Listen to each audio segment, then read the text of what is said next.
The views, thoughts, and opinions expressed on Chaos2Cured podcast are the speaker's own. All discussion is based on our own experiences. We do not and cannot guarantee the accuracy or completeness of any information. Chaos2Cured podcast cannot give medical or health advice. All discussion is based upon our personal experiences and meant for general and educational purposes. This podcast is not a substitute for professional help or for diagnostic purposes for yourself or another. Chaos2Cured podcast always encourages you to consult an appropriate professional. Chaos2Cured podcast is here to explain our perspective of the human experience. We hope it leads to questions, learning, wisdom, and knowledge. Welcome to Chaos2Cured podcast. As a disclaimer for everyone listening, we are talking about intense subjects, and we go into depth from our own personal experience. But none of the things we say or advise or talk about should be taken out of context. Please seek medical advice if it's a medical issue. Speak to a financial advisor if we're talking about finances. Anything we are talking about, please seek expert advice.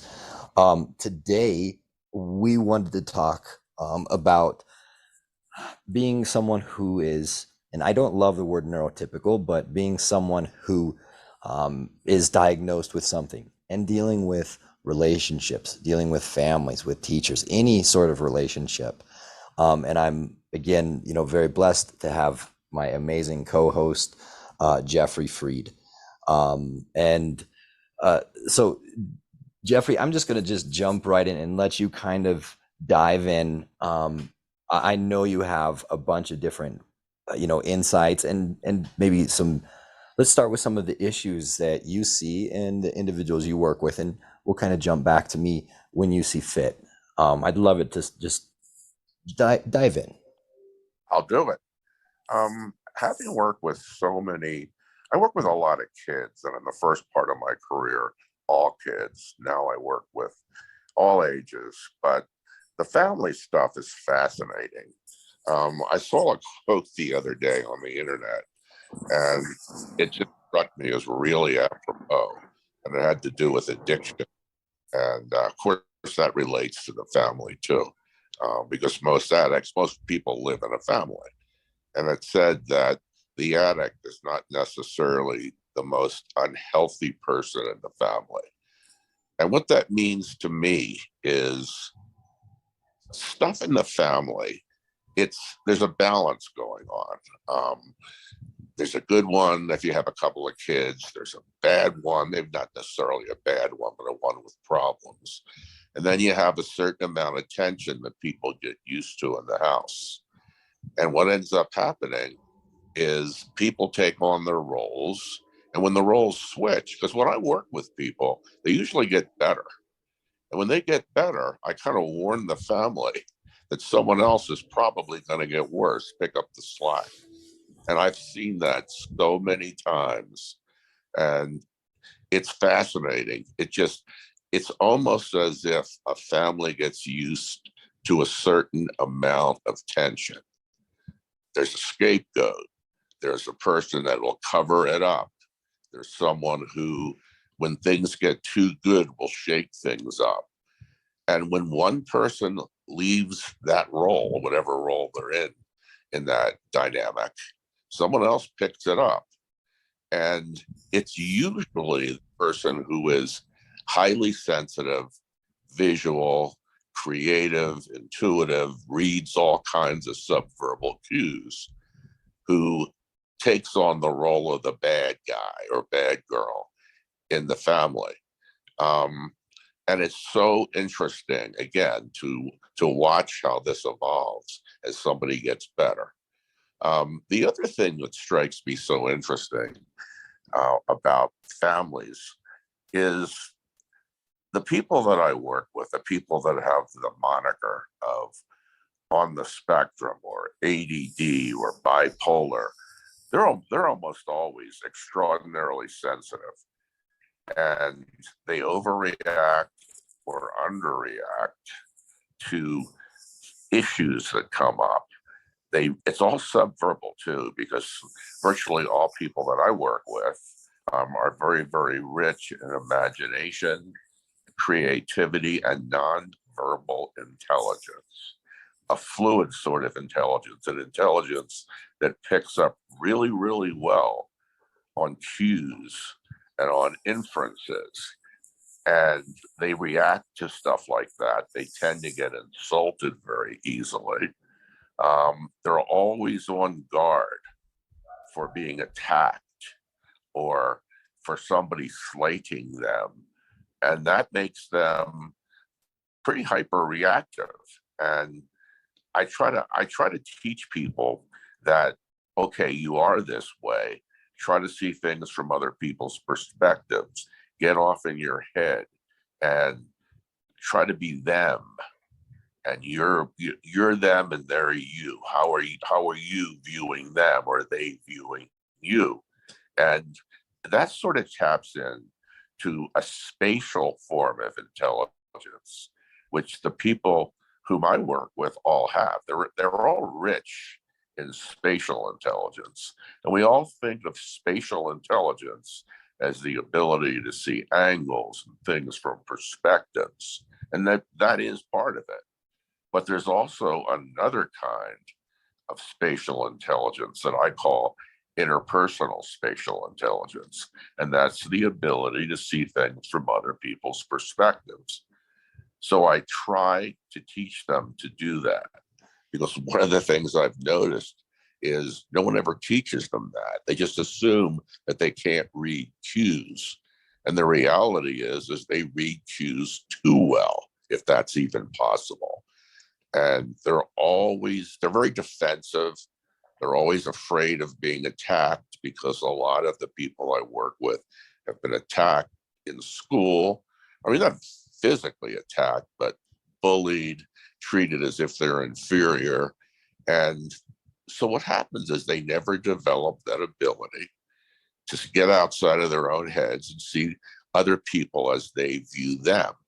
And that is something that they have in the repertoire of intelligences that needs to be pointed out to them. What do you think about what I said, Kirk? Give me a reaction. I really love a lot of the things you just said. So one, for all of the listeners that are wondering what a subverbal cue is, communication is not always just the words. It's the feel in the room when you walk by somebody, the look they give you, the way they talk, the tone of their voice. There's so many different things that we all pick up on. And it's there were a couple of things that you said. One that was really interesting is how that the frustration of not being able to kind of communicate properly builds up. It's something I personally experienced, because a lot of times, a teacher would try to communicate with me. I'm just trying to get like an answer of like, why do we have to learn this, or whatever the case might be. And a lot of times, the reaction I would get, just like you mentioned, it would come back at me, and I would feel like it was either aggressive, or I would be maybe even paranoid, or concerned about like, okay, did I say it right? So I'd be overthinking everything that I spoke about. And then what would happen is I wouldn't lash I would lash out.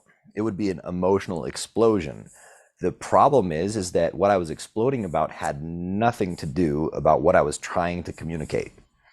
And so everyone that was in the room is going, wow, why is he getting so like upset? Why did this happen?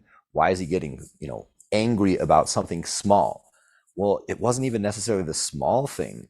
Sometimes it would just build up throughout like a day or a week. And my frustration was so high because I don't feel like anybody in the world is getting me. And so and again, I'm very good at picking up like a feel. So, common term for that now is like empaths, right? So, Mm. you feel, and you're so empathetic, you're almost hypersensitive to how someone else is feeling.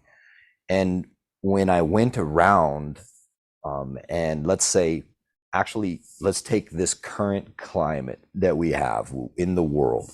Um, it's a great example, and it doesn't matter if it's now or if it's in 50 years ago or in 200 years. People are going to be the same.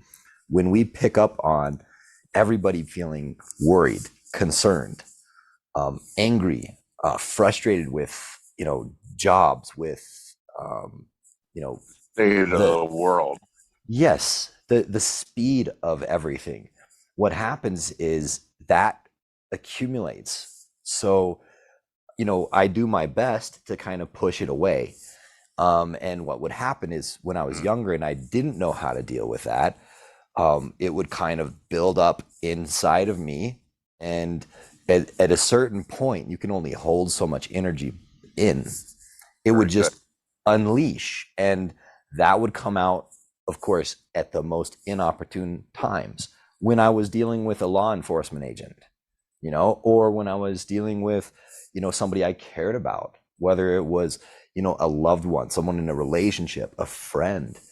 And then those instances were so extreme that, of course, you'd lose that relationship.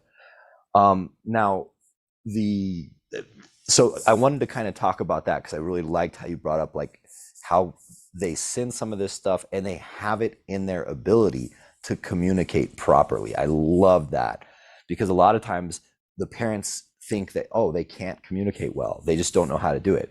No, they do. They need to understand, first of all, to take time, Yep. to not let things build up, Yep. and then, as you mentioned before, be able to see from other people's perspectives so they don't feel like, okay, this person, maybe they're coming off as aggressive, but maybe they're not trying to be aggressive. Maybe they had a hard day. Maybe their tone of voice is off because of something other than me. And once I learned that skill, I could communicate a lot better. And that brings me back to the first thing that you talked about, which was the family dynamic, where somebody starts getting better and all of a sudden you have other people, whether they're friends or family, that's used to it, Pick up the or even slack. exactly. And so for me, when my chaos started kind of vanishing, the chaos in the other aspects of my life started taking off. A great example of that is, my very first, marriage. She's an amazing woman, but I'll never forget, when we kind of ended things. I had a question. I was like, why do you want to end things? I'm like, now I'm stable. I don't have bipolar swings anymore. I got on a, you know, uh, medication regimen that, I found, and it worked. And her exact words, and I'll never forget them because they just ring so strongly. But she said, "You're a completely different person."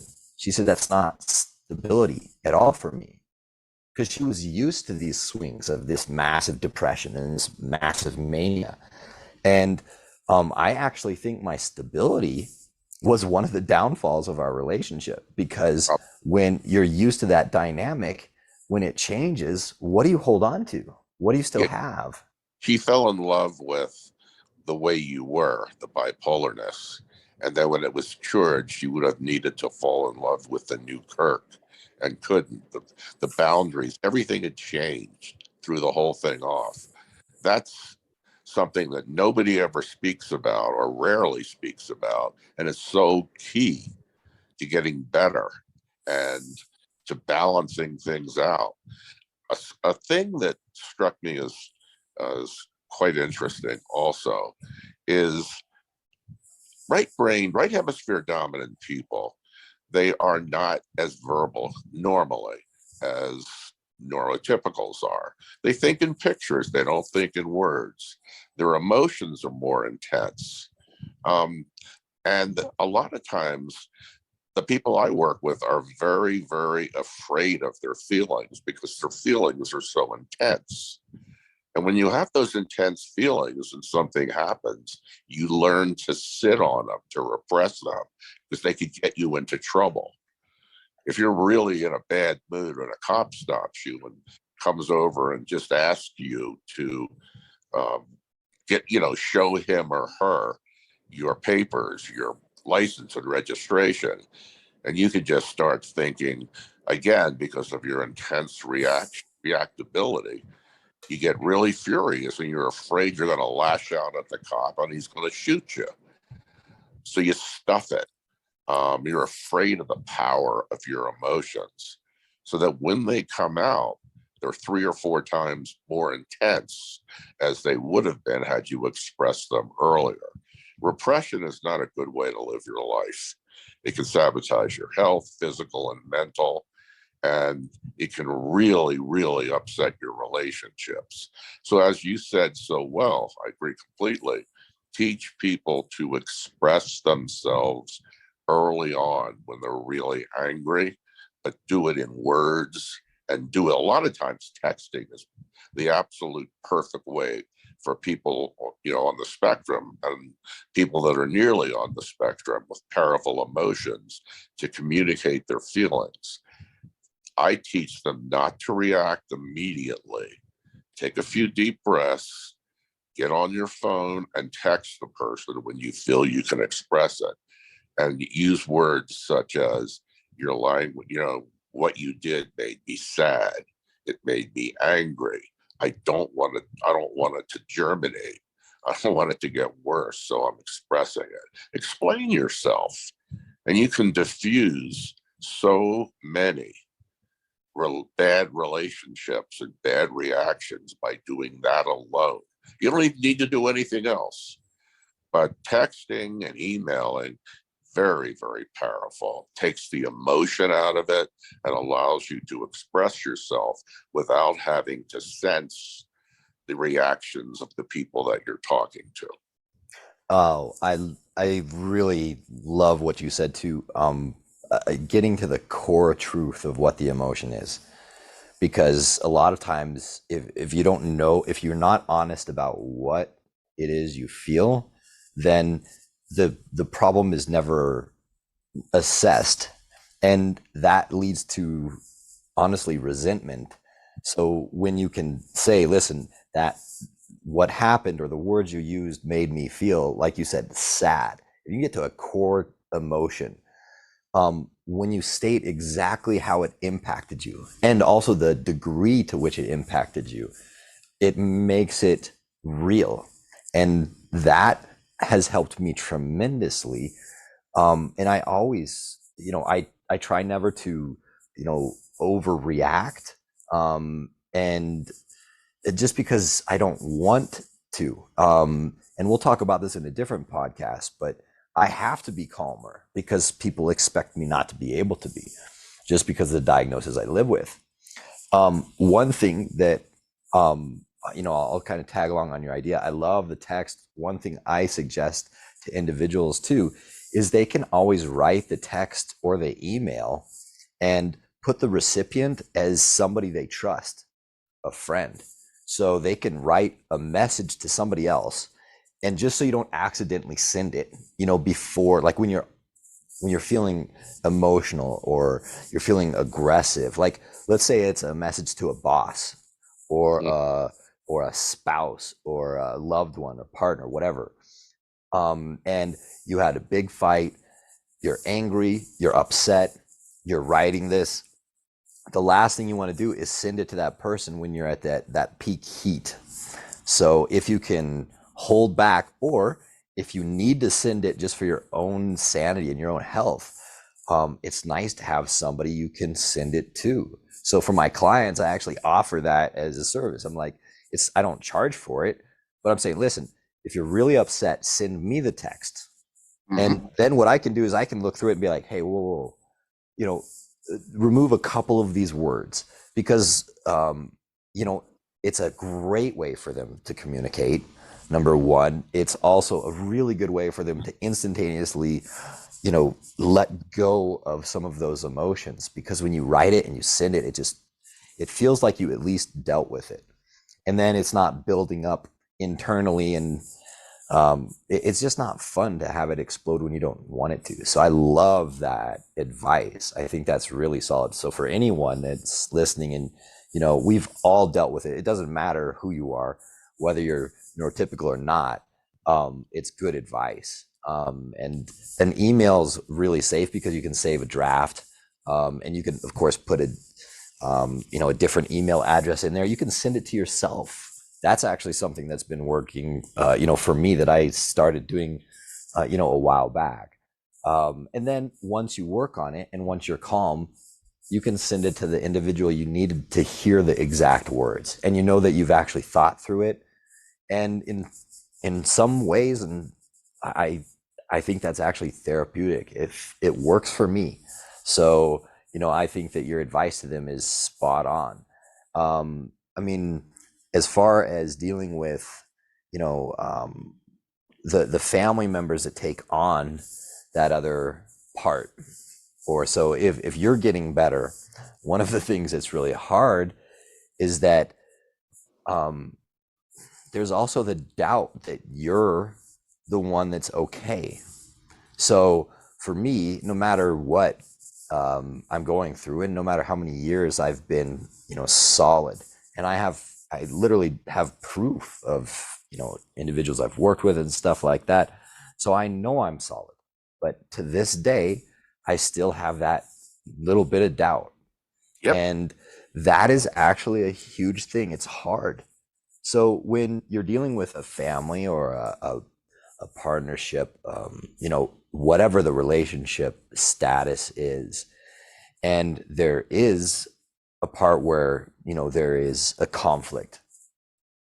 The hardest part for me is like looking inwards and going, okay, am I overreacting? Is what they did fair? I think, for a lot of people, myself included, and just about every person that I have ever met that is diagnosed with something that people consider extreme or severe, or even just diagnosed with anything, when they have that hypersensitivity, that extra ability to sense moods, or not sense moods, but they just pick up a lot. For me, it's hard to know what I'm exactly, which part I'm playing. Am I the victim? Am I not? And what one thing that is common, I lost my train of thought there for a second, but one common factor is a sense of justice, a sense of honor. So if someone feels that something is truly unfair, that sets me off. And I deal with that with some of my clients, including actually a couple of my little family members that I have that are young. And when they see something that is unfair, truly unfair, it really disrupts how they can even handle the situation. It's Let me, so emotional taxing. Jump let on me, that one. yeah. One of the things I noticed 40 years ago when I first started working one-on-one with students, and I always worked with I was the person to go to in the Denver area if you had a gifted child with learning differences. They called them disabilities. And one thing I noticed right away is they had exaggerated senses, hearing, touch, taste, but they also had a strong sense of fairness and justice. And the way I understood that is, again, these are people that have exaggerated senses. And most people have a sense of justice, but because all of their senses are exaggerated, these gifted visual people had an even stronger sense of justice. It's one of the nice characteristics of humans. And of course, they have it in spades. They have almost too much of it.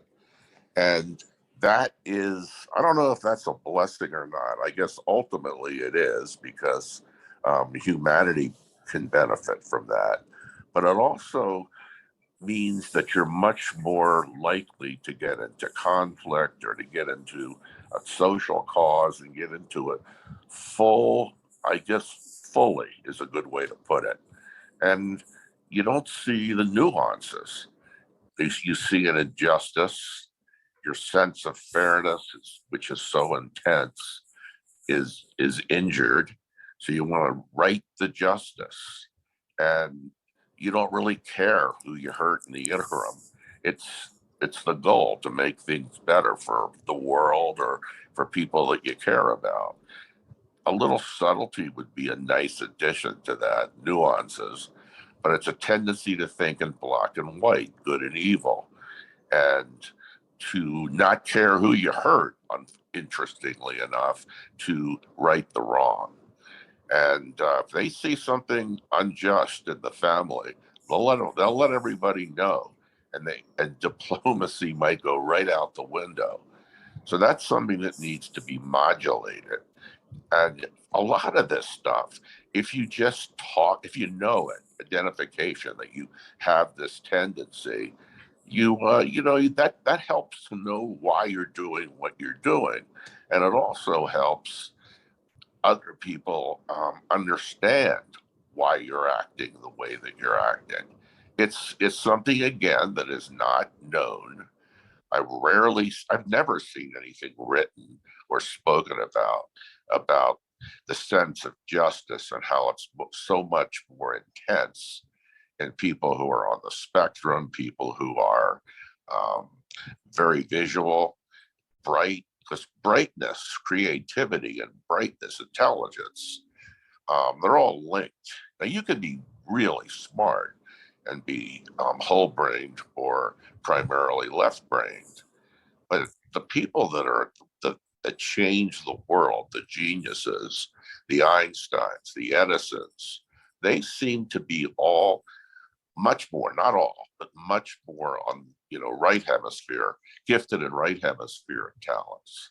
And amongst those talents is a strong sense of fairness. That needs to be so much more needs to be explained about that. I it's something that to give our listeners a great example. I was working with one individual, a delightful young man, and he went to a school to watch his nephew um, accept an award because his nephew had been in like the top 10%, and so each one of the students that got that award was called up to the stage and got a medal, and his nephew did not get called.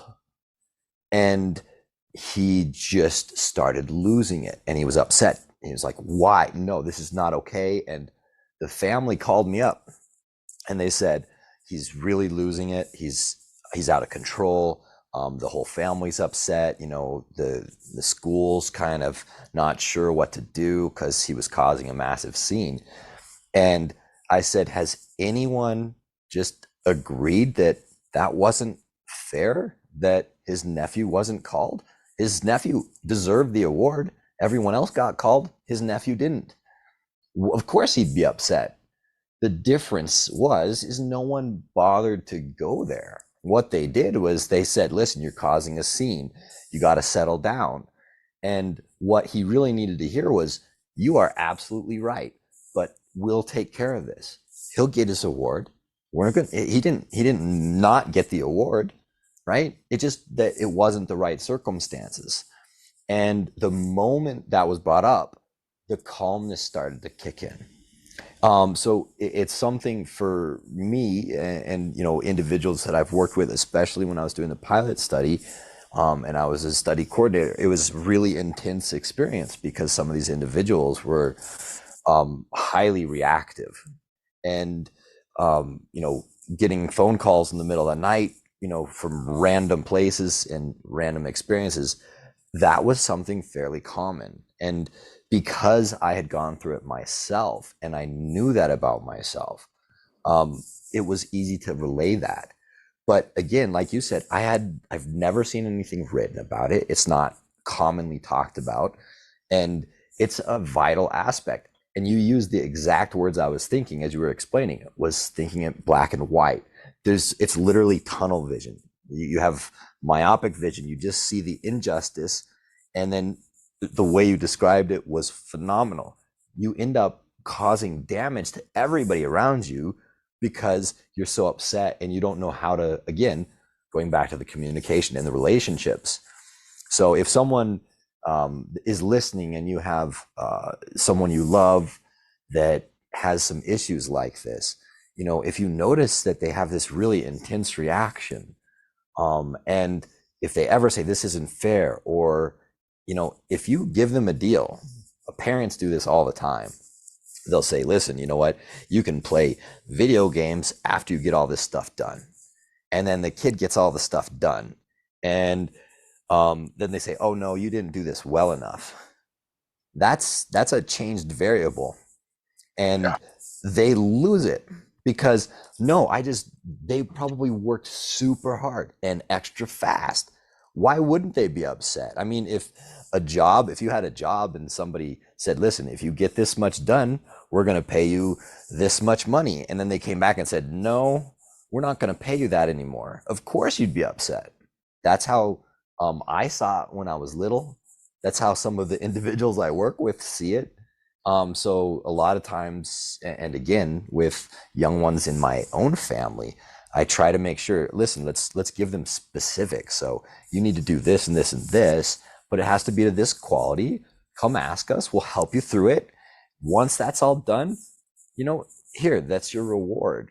So we try to make sure it's very clear. So if somebody is dealing with it, at least that's worked extremely well for myself. And I wish that teachers knew this, that parents knew that, because a lot of times if you set everything out, and actually even in relationships in the past, oftentimes I didn't understand why I was upset, and no one actually really allowed me to be upset.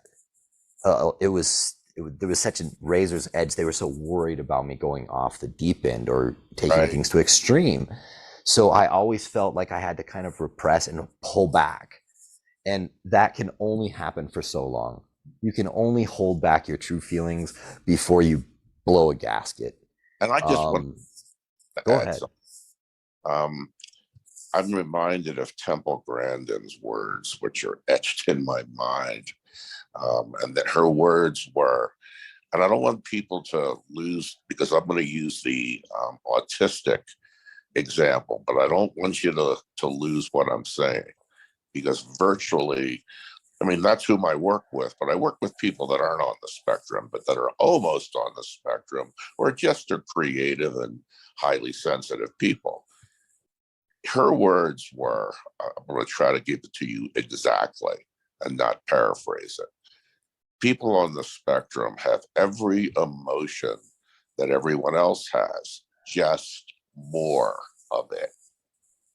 And that sums it up. The people that I work with are, if not on the spectrum, have a lot of characteristics that people on the spectrum have. And they feel stuff more. So that when their sense of justice is turned on itself, everybody would get angry. They get more angry. And the link between autism and some of the autistic characteristics, my God, so many people have them. And there are more people on the spectrum now than at any time. And it's not just a question of identifying them. It's really happening, in my opinion. Oh, I absolutely agree. And as I love the fact that you said you don't want people to lose those words of, feeling, experiencing more of that emotion. Because again, whether someone's on the spectrum, whether someone's got OCD, bipolar, ADHD, borderline personality disorder, schizophrenia, literally just go down the list. There are so many overlapping Yes, sir. instances where they are so similar. The only difference is, this person, instead of being bipolar, they're schizophrenic because they have a hallucination. Well, it's how many times has somebody, I think every person on this planet, I did a tweet about this forever ago. Every person on the planet has thought they heard somebody say their name or something, or, looked in a mirror and think you see somebody. We all experience things like that.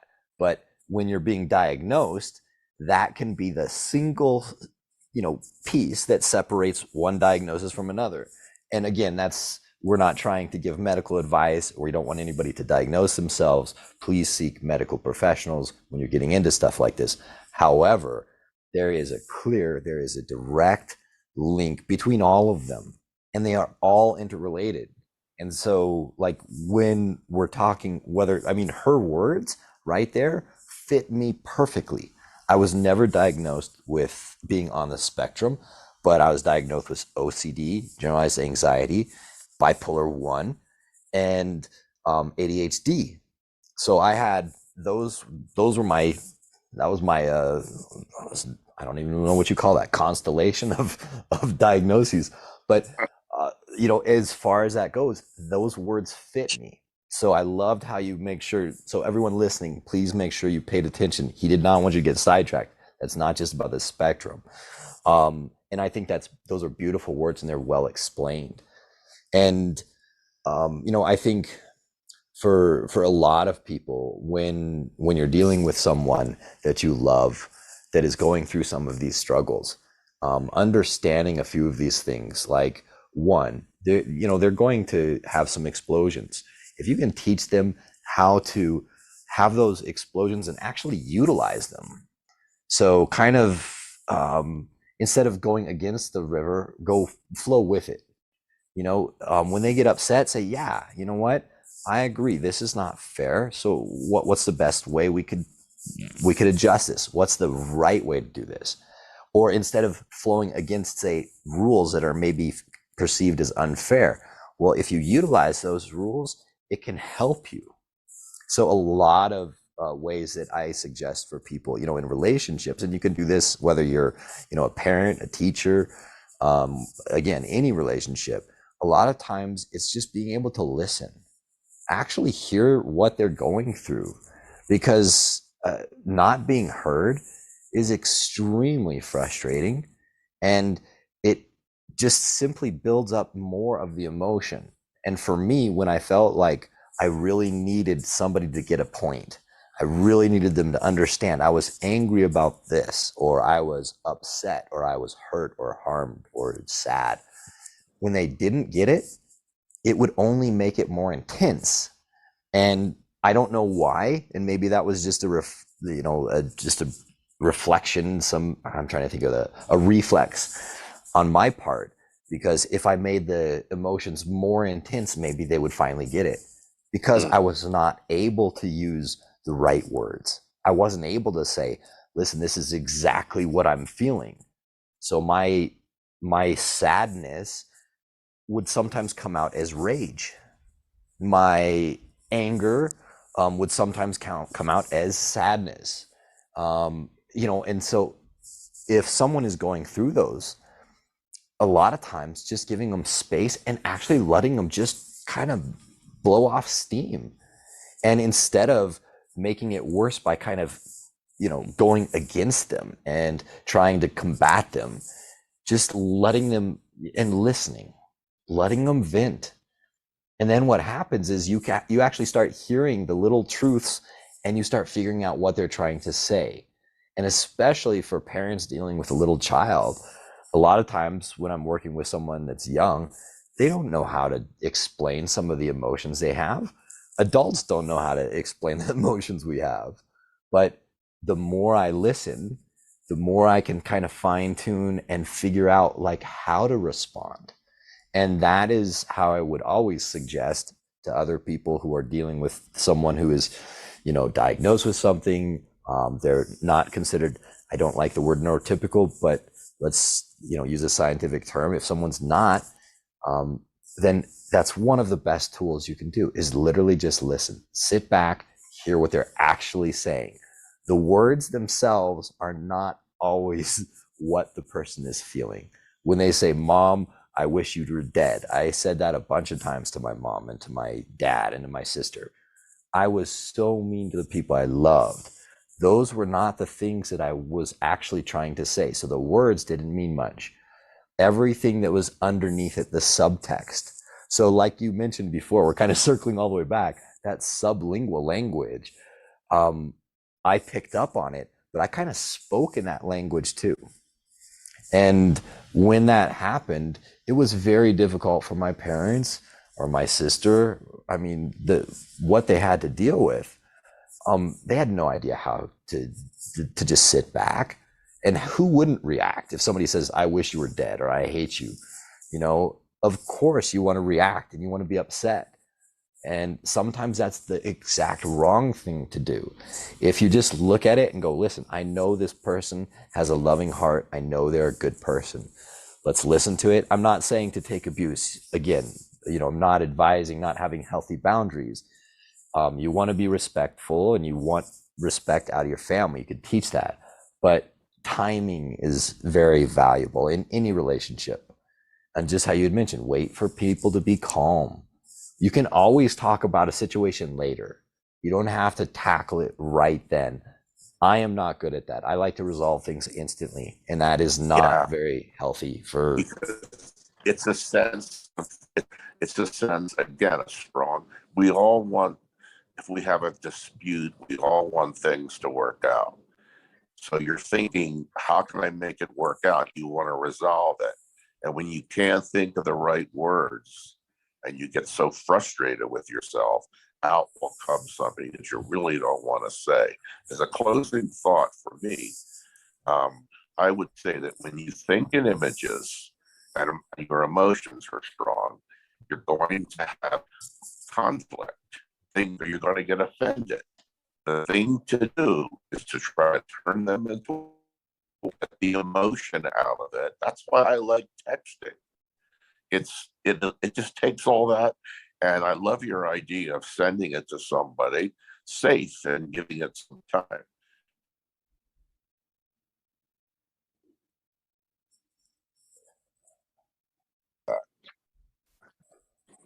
Lost We you there for just a second there.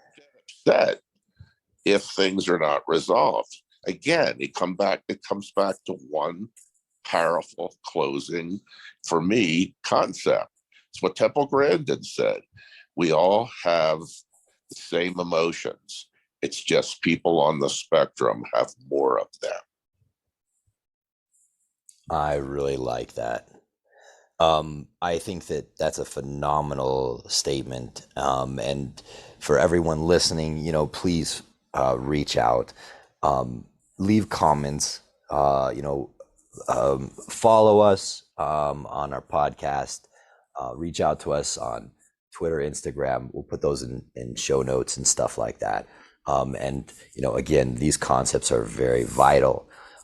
So a phenomenal closing. We'll probably follow up on this again later, but thank you to everyone for listening, and thank you, Jeffrey, for your phenomenal insights. So have an amazing day, everyone, and look forward to moving forward and jumping into this subject a little bit more in depth, maybe a second part if we need to.